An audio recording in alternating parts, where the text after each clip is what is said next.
Bonjour à tous, bienvenue, ça fait longtemps qu'on s'est pas vu, ça fait plaisir de vous retrouver parce que vraiment, alors là il fallait que je vous fasse une vidéo, c'était obligatoire.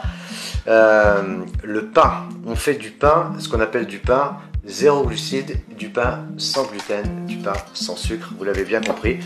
Avant toute chose, je tiens à remercier un youtubeur car à la base c'est lui qui a fait cette vidéo. J'ai apporté une modification parce qu'il y avait quelques petites choses avec lesquelles j'étais pas favorable. Donc voilà, c'est Alex Levent, je le cite quand même, je note le nom ici. Alex Levent, allez voir ses vidéos, c'est un coach sportif, il fait des super vidéos. Donc je me suis inspiré de sa vidéo pour faire celle-ci. J'ai fait des modifications. Alors, premièrement, voici les ingrédients. 60 grammes, je vais mettre de farine de coco. La farine de coco extraordinaire. Zéro glucide. Ensuite, donc c'est là que vous verrez la différence entre ma préparation à moi. 60 grammes de farine d'arachide. 40 grammes de psyllium. Le psyllium, on en a déjà parlé dans une vidéo où j'en mettais dans mon petit pot. Rappelez-vous le petit pot, quelques petites vidéos en arrière. Le psyllium, 40 grammes. Les amandes, celles-ci, elles sont entières. Je vais les passer au moulin à café. Voilà. Donc vous voyez ce qu'il y a à peu près comme amande. Normalement j'aurais dû en mettre plus, mais bon, on en a mangé un petit peu. Donc voilà, tout ça, ça va être réduit en poudre. Je mets une bonne pincée de sel, mais pas n'importe quel.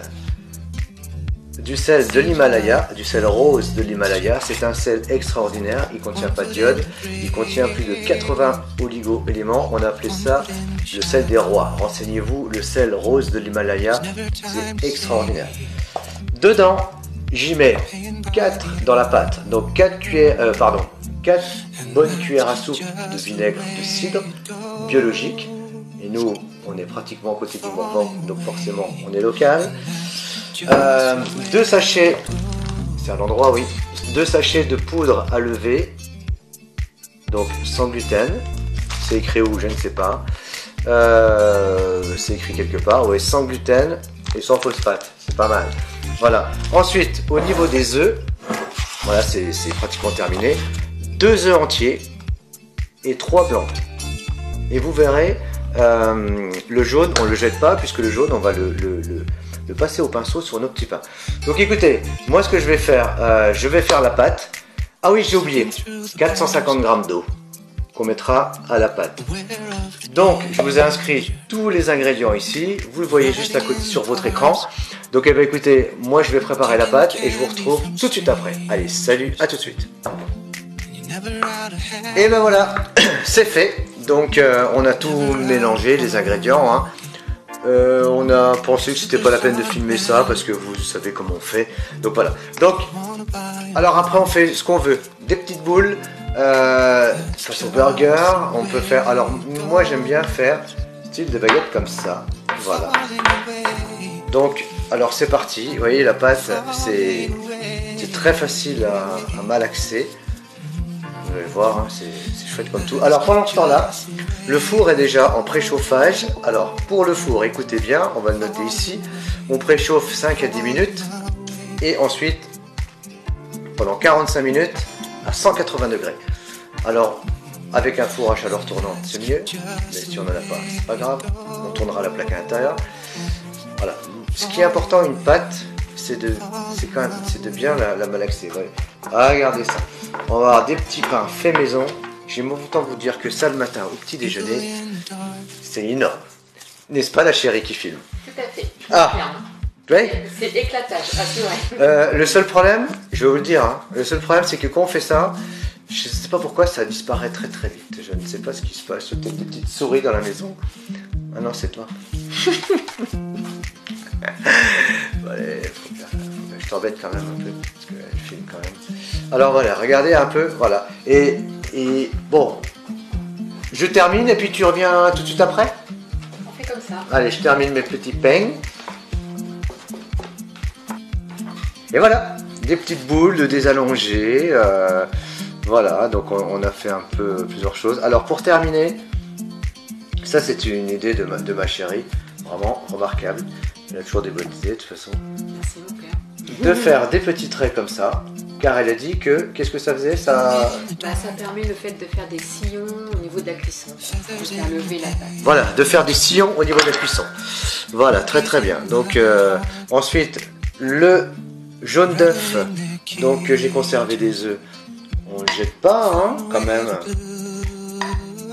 Hop, on tartine ça, voilà, je vais faire ça très très bien, ne vous inquiétez pas. Et ensuite, eh ben, ma foi, il n'y aura plus qu'à enfourner. Et regardez un peu. Donc vous voyez une recette vraiment extrêmement simple à faire. Alors, un petit conseil, ce qui est possible de faire, c'est que ces petits pâtons là, on va appeler ça des petits pâtons, eh bien on peut en faire beaucoup plus que ça. On les met dans un papier à congélation et ensuite on met ça au congélateur et au besoin on met ça au four. Et voilà, je trouve que c'est bien, comme ça on passe pas, ça va beaucoup plus vite quoi. Les jours où vous en voulez, voilà. Et ça, je peux vous garantir que ça, manger ça au petit déjeuner avec un bon beurre au lait cru non pasteurisé, ou alors ma tartinade bien sûr. Je vous invite à aller voir ma vidéo sur ma tartinade. Voilà. Donc ou alors du fromage de chèvre. Ou alors du fromage de chèvre. Voilà, on a une amatrice derrière. Exactement. Voilà, si vous avez chez vous des fromages de chèvre, vous ne savez pas quoi en faire, vous pouvez les envoyer. Elle va tout manger. Voilà, c'est donc bon bah écoutez, je vais terminer ça tranquillement. On se retrouve pour enfourner. D'accord? À tout de suite. Voilà, donc c'est parti au four pendant 45 minutes. On y va. À tout à l'heure. Voilà, les petits pains sont faits, c'est sorti du four, mais on se retrouve le lendemain. On a préféré faire la vidéo le lendemain pour bien attendre qu'il soit moins chaud. Alors voilà, on en a déjà coupé un en deux pour vous montrer. Regardez un petit peu comme c'est moelleux. Voilà, c'est très moelleux. D'ailleurs, on a une amatrice là, on va vous montrer ça. Alors je vais en couper un devant vous quand même. Voilà, je vais en couper un devant vous pour vous montrer. Regardez. Regarde la chef. Voilà, un beau petit pain. Regardez, regardez-moi ça un peu, comment c'est onctueux, comment c'est moelleux. Ça c'est, alors regardez, vous voyez, on peut faire des petites tartines. Je sais pas pris on peut faire des jolies petites tartines comme ça. Attendez, viens voir. Nous avons. Il y en a une qui attend son petit bout. Je vous présente Cannelle. Voilà, ça c'est Cannelle. Vous l'avez encore jamais vu dans les vidéos. Mais voici Cannelle qui va tester. Est-ce qu'elle va aimer? Attention, c'est la grande surprise. Si Cannelle aime, c'est que c'est très bon. Oui, elle aime. Alors, maintenant, ce que je vais vous demander, Cannelle et moi, on va vous demander de mettre un petit j'aime. Hein? Cannelle, on met un petit pouce en l'air. Voilà, il faut mettre un petit pouce en l'air pour Cannelle et pour les petits pains. Et surtout, vous vous abonnez à la chaîne si ce n'est pas encore fait. Et puis on se retrouve pour une prochaine vidéo avec notre Cathy chérie qui filme, moi qui va vous faire des petites vidéos, et puis Cannelle qui sera là pour goûter si on fait des petits plats. Je vous dis à bientôt pour une prochaine vidéo, et puis merci d'être resté jusqu'au bout, et à très bientôt. Ciao ciao les amis.